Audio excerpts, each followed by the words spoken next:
में परमाणु जंग की तैयारी, यूरोप से रूस का विश्व युद्ध। 1290 दिन से ज्यादा की जंग में यूक्रेन अब उस दौर में पहुंच चुका है जहां या तो यूक्रेन के बहुत बड़े हिस्से पर रूस का कब्जा हो जाएगा या फिर फ्रांस, जर्मनी समेत यूरोप के 26 देश यूक्रेन को रूस के खूनी हमलों से बचाने के लिए रूस से सीधी जंग करेंगे।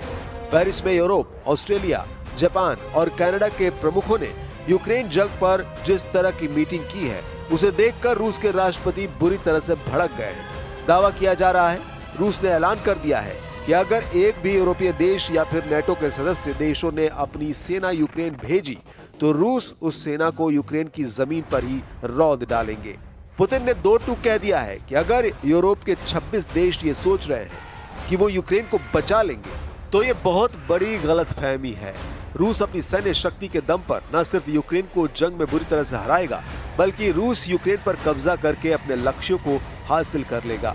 पुतिन के इस बयान को सुनकर राष्ट्रपति ट्रंप के होश उड़ गए हैं। हम आपको दिखाने जा रहे हैं कि क्यों वॉर एक्सपर्ट्स दावा कर रहे हैं कि पेरिस में परमाणु जंग की तैयारी अंतिम दौर में है और रूस खुद को एक भीषण जंग के लिए तैयार कर रहा है। सबसे पहले आप ये जान लीजिए कि इस वक्त रूस यूक्रेन में कहां-कहां हमले कर रहा है और अमेरिका समेत यूरोप कैसे रूस को घेरने की कोशिश में जुटे हुए हैं। यूक्रेन को बचाएंगे 26 देश, वर्ल्ड वॉर को मजबूर रूस।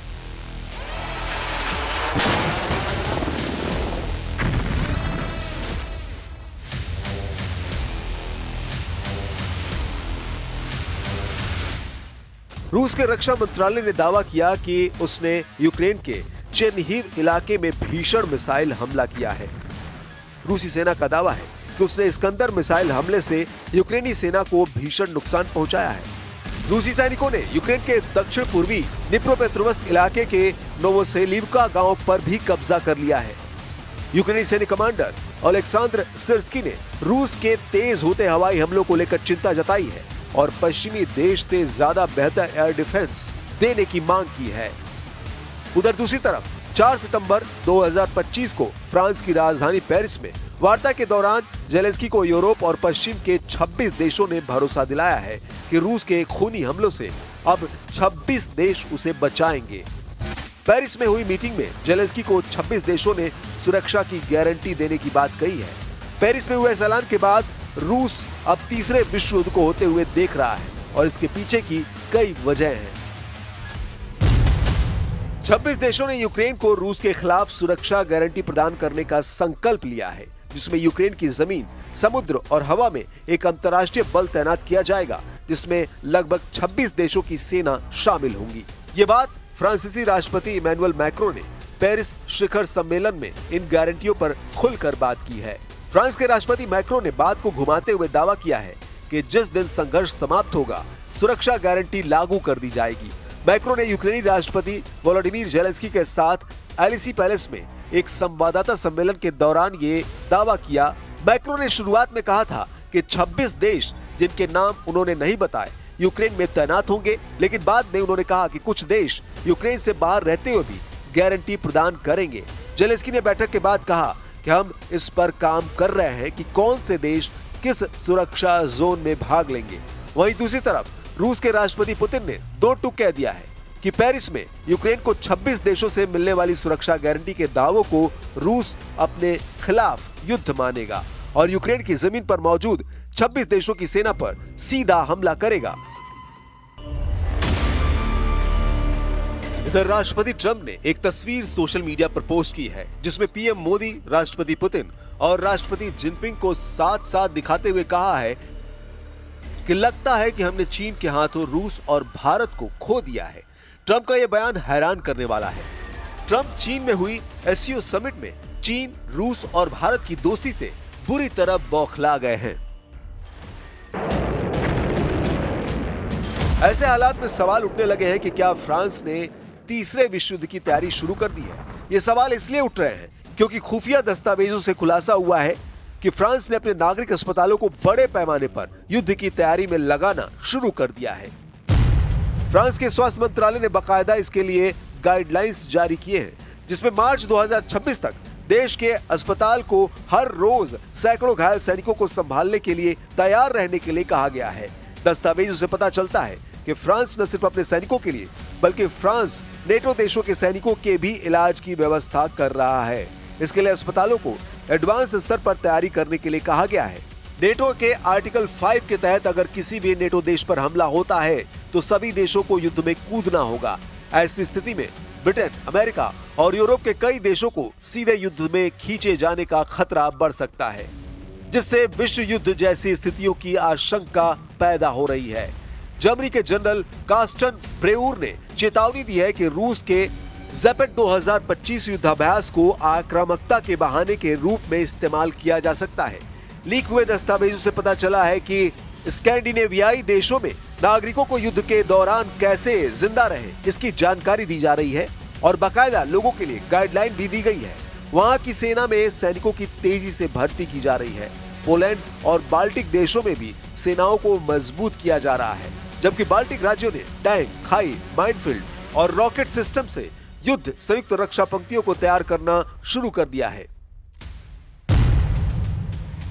रूस के खिलाफ ऑपरेशन डॉइचलैंड, 1000 पन्नों में जर्मनी का वॉर प्लान।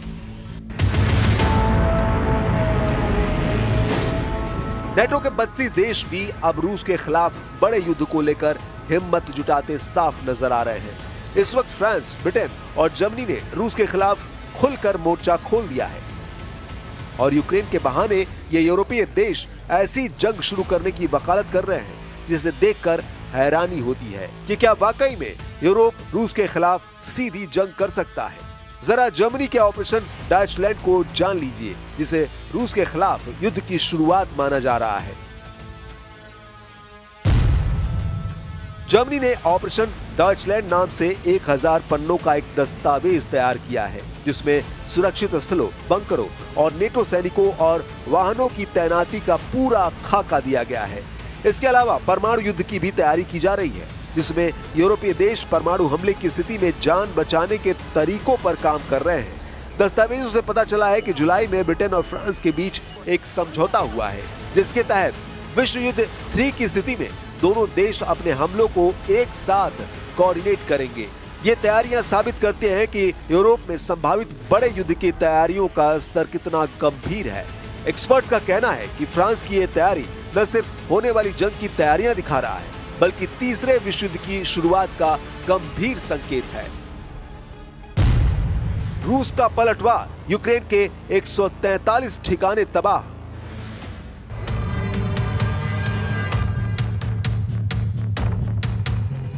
इधर रूस ने यूक्रेन के पूरे डॉनबास के 88% इलाके पर कब्जे का दावा किया है। ट्रंप के सामने भी पुतिन ने 15 अगस्त 2025 को कहा था कि अगर यूक्रेन के 4 बड़े इलाके रूस को यूक्रेन सौंप दे तो रूस सीज फायर के लिए तैयार हो सकता है।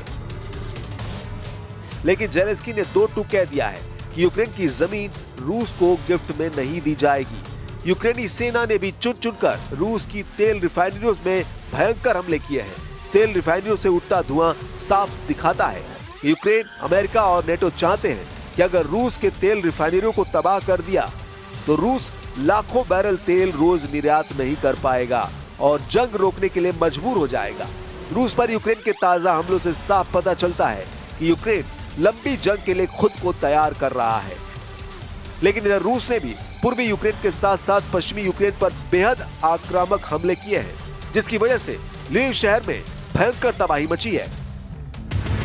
यूक्रेन के ज़पोरिजिया क्षेत्रीय सैन्य प्रशासन के प्रमुख इवान फेडोरोव के मुताबिक रूसी सेना ने यूक्रेन के ज़पोरिजिया क्षेत्र में एक ही दिन में 17 बस्तियों पर 448 हमले किए हैं। रूसी रक्षा मंत्रालय ने दावा किया है कि उसके सैनिकों ने पूर्वी यूक्रेन के डोनेत्स्क क्षेत्र में 1000 किलोमीटर यानी 620 मील की अग्रिम पंक्ति में मौजूद 2 और बस्तियों सेरेटने और क्लेबनबेर्ग पर अपना कंट्रोल कर लिया है, जबकि यूक्रेनी सेना ने कहा है कि उसके बलों ने पश्चिम में डिप्रोपेट्रोव्स्क क्षेत्र के किनारे स्थित एक बस्ती पर फिर से कब्जा कर लिया है। रूसी बलों ने यूक्रेन के एक सैन्य औद्योगिक केंद्र और 143 स्थानों पर हमला किया, जहां यूक्रेनी सैनिक और विदेशी लड़ाके अस्थायी रूप से ठहरे हुए थे। एक यूक्रेनी ड्रोन हमले के कारण कुर्स्क परमाणु ऊर्जा संयंत्र में आग लग गई, जिसका बदला रूस 24 अगस्त से लगातार ले रहा है। अब ऐसे हालात में देखना होगा क्या यूक्रेन की जमीन पर 26 देशों की सेना यूक्रेन को बचा पाएगी। क्या रूस यूक्रेन की जमीन पर 26 देशों की फौज को बर्दाश्त कर पाएगा या नहीं। कुल मिलाकर तीसरे विश्व युद्ध का खतरा चरम पर पहुंच चुका है।